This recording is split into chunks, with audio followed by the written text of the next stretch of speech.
Oh, oh, g'day. Welcome back to Gardening with Atley. This part of the show is a long anticipated worms special. We go and have a look at the worms, talk about how to raise them and how to look after them. Let's go have a look. And a reminder, the show's not for kids, but let's go have a look at this.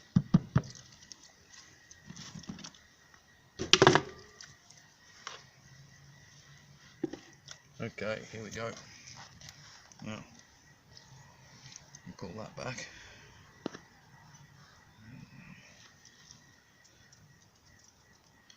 A bit hard to see in there.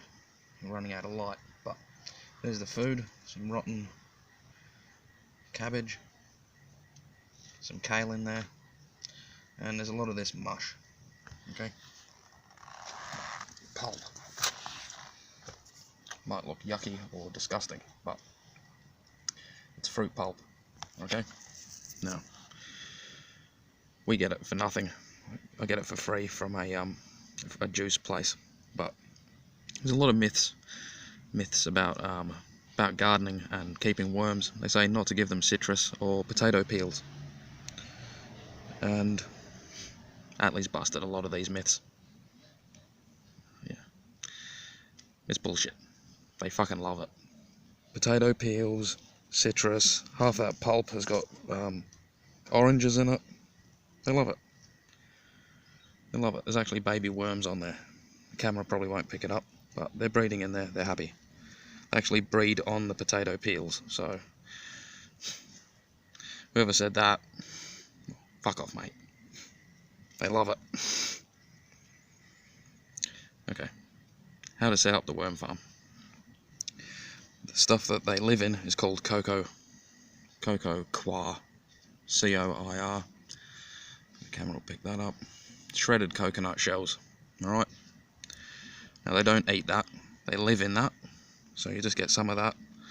You buy it from Bunnings in a block, you dilute it with rainwater, you put rainwater in there and it will fluff up.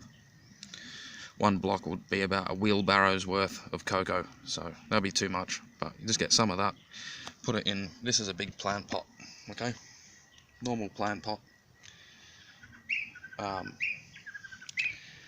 This is called a flow-through worm farm. You can get a 3-tier system. It's got 3 different levels. You have to clean it out.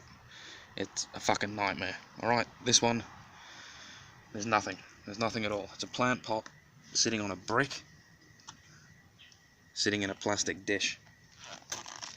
Alright, that's it. It's got a towel, a ratty old towel over the top.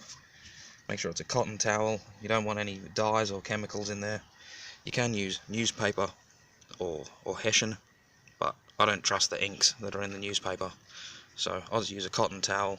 Hessian works okay, and a lid on top because they like it dark. Alright, now every day you take the lid off and pour rainwater inside, okay, and then at the bottom you've got this tray,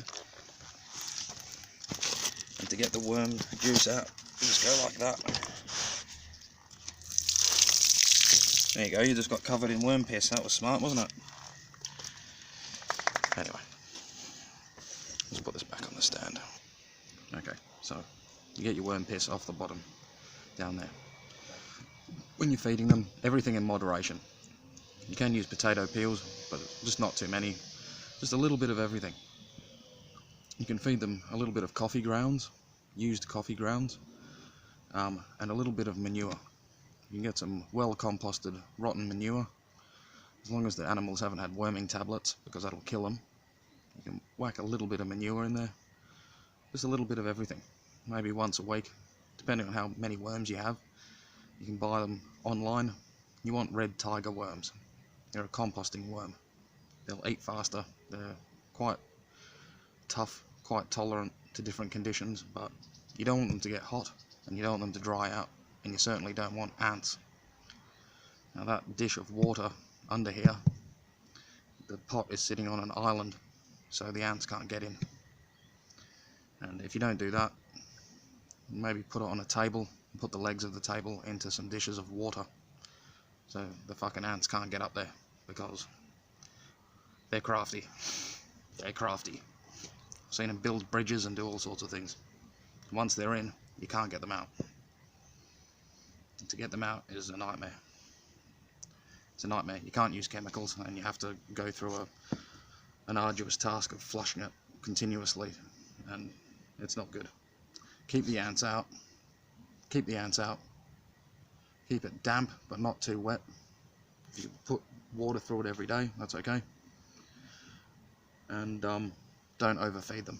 There shouldn't be any smell coming from inside there, and there shouldn't be any mold. Occasionally you'll get a little bit of mold, but if it's a healthy system, it won't be a problem. No bread, no meat, no onion skins, no onions at all.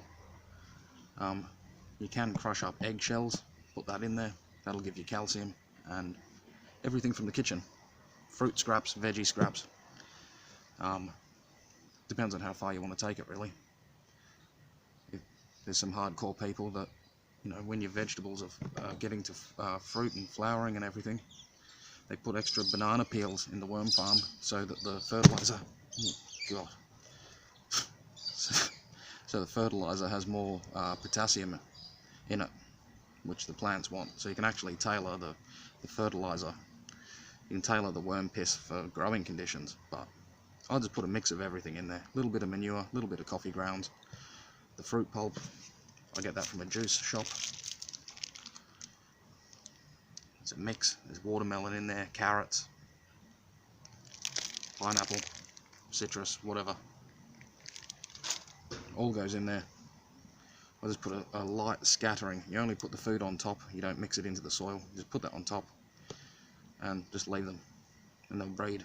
As long as they've got enough room and enough food, they'll breed a lot, and they'll actually make money. They're valuable. So you can put rock minerals in here as well, and organic rock dust, and actually boost your fertilizer even more. So free fertilizer. They work 24 hours a day, these guys. You never waste kitchen scraps ever again. Get it done. Stick around.